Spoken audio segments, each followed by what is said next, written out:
اللہ اللہ اللہ اللہ اللہ اللہ اللہ اللہ۔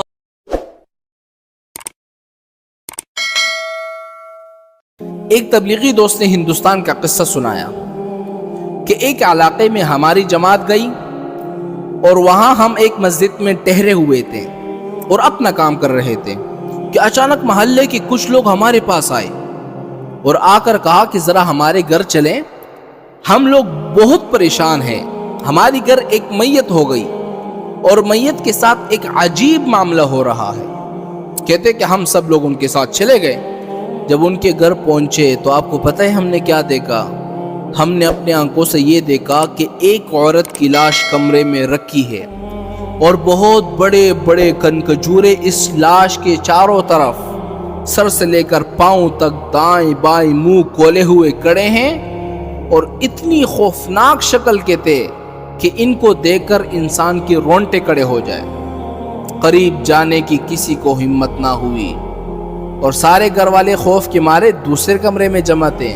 دہشت کی وجہ سے کوئی شخص اس کمرے میں نہیں آ رہا تھا۔ گھر والوں نے ہم سے کہا کہ آپ نیک لوگ ہیں، ہم نے آپ کو اس لیے بلایا ہے کہ ہمارا تو خوف کے مارا برا حال ہے، آخر اس میت کو بھی اس کی جگہ پہنچانا ہے، ہم کیسے اس کو غسل دیں، کس طرح اس کو یہاں سے اٹھائے؟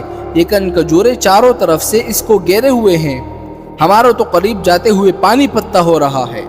آپ حضرات کچھ پڑھیں، ایصال ثواب کریں، دعائیں کریں تاکہ کم از کم ہمیں اتنا موقع مل جائے کہ ہم اس کو اس کی قبر میں اتاریں اور یہ فریضہ مکمل کر لیں۔ کہتے ہیں کہ ہمیں بھی خوف محسوس ہوا، لیکن ہم دیکھتے ہی سمجھ گئے تھے کہ اس کو کسی گناہ پر عذاب ہو رہا ہے جس کو اللہ تعالیٰ نے ہمیں عبرت کے لیے ظاہر کیا ہے۔ کہتے ہیں کہ ہم سب لوگ ایک کونے میں بیٹھ گئے اور اس کے لیے استغفار کرنے لگے اور اللہ تعالیٰ سے دعائیں کرنے لگے کہ یا اللہ اتنی مہربانی فرما اور اتنی دیر کے لیے اس عذاب کو ہٹا دے کہ ہم اس کو غسل دیں، کفن دے کر اس کو قبرستان تک پہنچائیں اور قبر میں دفن کر لیں اور یہ فریضہ مکمل کر لیں۔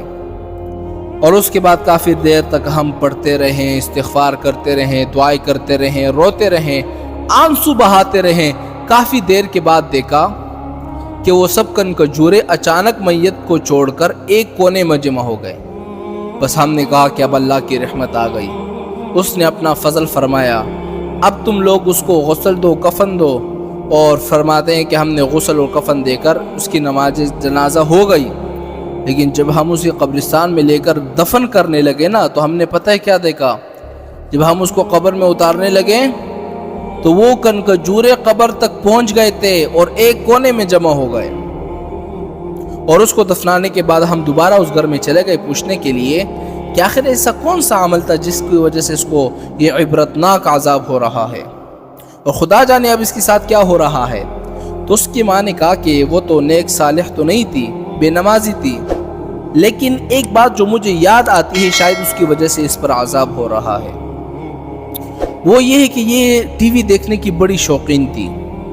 ایک دن وہ ٹی وی دیکھ رہی تھی اور اس وقت ایک پروگرام آ رہا تھا، ایک رقاصایا ایک خاص گانا گا رہی تھی اور وہ گانا اس لڑکی کو بڑا پسند تھا، اور اسی دوران اذان شروع ہو گئی۔ تو میں نے اس سے کہا کہ بیٹی اذان ہو رہی ہے، اللہ کا نام بلند ہو رہا ہے، اس گانے کی آواز کو بند کر دو، ٹی وی کو بند کر دو۔ اس نے کہا کہ اماں جان اذان تو روزانہ ہوتی ہے، لیکن یہ پروگرام اور یہ گانا پھر کہاں آئے گا؟ تو مجھے لگتا ہے بظاہر یہی معلوم ہوتا ہے کہ مرتے ہی یہ عذاب جو شروع ہوا ہے اسی وجہ سے، اسی گناہ کی وجہ سے ہوا ہے۔